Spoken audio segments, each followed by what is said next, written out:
Hello, welcome to another exciting episode of What's Up Calgary. I'm your host Caitlin, and today we will be talking about chocolate. To start with, cocoa in Latin is referred to as theobroma, which translates to food of the gods. And that's why when it first came to be, it was a very decadent treat only for the wealthy. There are three strains of cocoa. There is Carrillo, which is a fine bean with complex flavor and makes up about 10% of the market. However, it's very weak. So that brings us to Forastero, which is a much stronger bean, less sickly, but it loses a lot of the flavor complexity.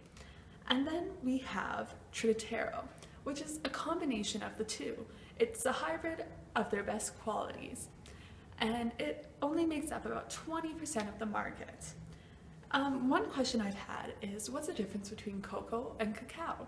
Cacao refers to before it has been fermented. Once it's been fermented is when it starts being referred to as cocoa. It started as a hot beverage and it was for a special tradition, and it was very coveted by the inhabitants of New Spain. New Spain had a monopoly over chocolate for about a century before France took it over. And this sparked many chocolate houses in London, which is a place where one could enjoy the hot beverage. It was during the 1800s where confection started popping up all over Europe. Once the production of the steam engine occurred, it made chocolate way more affordable for everybody.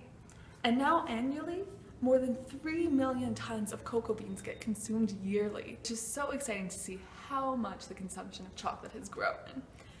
So right now we're about to watch a short video clip from a recent crime spree involving chocolate in Calgary. So stay tuned and we'll return with an excellent panel. Breaking news, we're here on CEKP campus where a main chocolatier in Calgary, Ellen Poisson, just committed a crime breaking the laws of Canadian legislation and using 19.5% cocoa butter in her products. Here we are, leaving the building with an undercover cop here to arrest her. Nobody told me! I told you! Welcome back. We are now joined by an esteemed panel of chocolate experts. Here today we have Calgary's chocolatier and now con, Ellen Poisson. We have two members of the Canada Legislation Board. They are quite the experts. This would be Kayla and Paxton. So I have a live feed of questions running right now. So if you don't mind, I just want to jump right in with you guys. Our first question. Kayla, I'm going to direct this one to you. Alright. What is the difference between couverture and compound chocolates? Oh, great. That's a really good question. Compound chocolate actually substitutes two of the main ingredients found in real chocolate. So instead of using chocolate liqueur, it has cocoa powder and replaces cocoa butter with an oil substitute. This is making the chocolate cheaper, easier to use, more stable, better stability on the shelf. So it's more commonly used in like everyday chocolate bars. Very interesting. So, Ellen, you've learned a lot from these two guiding you about regulations. Can you tell us a little about what you've learned lately? Well, especially with my white chocolate, I learned that it can contain less than 20% cocoa butter. Mm-hmm. It can contain less than 14% milk solids. It can contain less than 3.5% milk fat, and not more than 55% by weight nutritive carbohydrate sweetener. Paxton, I do have to touch on you with this subject. Yes. So, can you add any flavorants or anything to your white chocolate? Yes, you can. You can add spices such as cinnamon, chili powder, and those are just some examples. You can use pretty much anything to flavor your chocolate.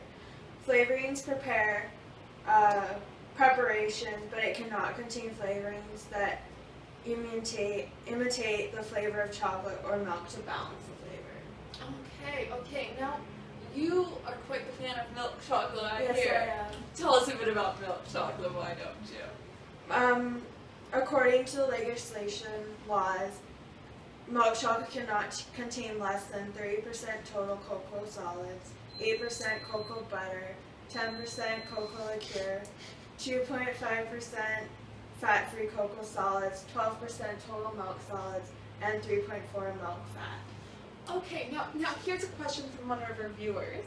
They say that they just love milk chocolate, but notice some bars taste more milky and dairy than others. what could be used to do that? That's a great question. It's known as whey flour. Oh, Whey powder, sorry. that's okay. We all make mistakes, don't we? Moving on. Now, Kayla, you cover a lot of the branches legislation with dark chocolate, correct? Yeah, there's lots of rules against dark chocolate. It's generally made with one or more of these ingredients, such as cocoa liqueur and a mix of cocoa butter and cocoa powder. But that is also used with an additional sweetener, obviously not as much as you would find in milk chocolate, but still small amounts. It cannot contain less than 18% cocoa butter, and it cannot contain less than 35% total cocoa solids. So it needs to contain a minimum of 45 cocoa solids for it to be classified as dark chocolate. Interesting. Now, do you have any more about that, or can I just move into emulsifying? You can go right ahead into emulsifying. Thank you, Kayla. Now, Alin, what are some lessons you've learned about emulsifiers in chocolate production? Well, for a long time they've been using soy lecithin, and now there's lecithin and hydroxylated lecithin as well, and both are emulsifying agents added to keep the cocoa and cocoa butter from separating. And any of these emulsifying agents, they can't exceed 1.5% in the chocolate by mass of chocolate product. Okay, that's so good. Well, guys, this has just been a treat. Who knew there was so much to know about our decadent favorites? Well, thank you guys. You have truly been a wealth of knowledge, and I've been having such a great time learning from you today. So, thank you for joining us for another episode of What's Up, Calgary? With your host, Caitlin. Thank you, ladies, and have a great night to our viewers. Good night.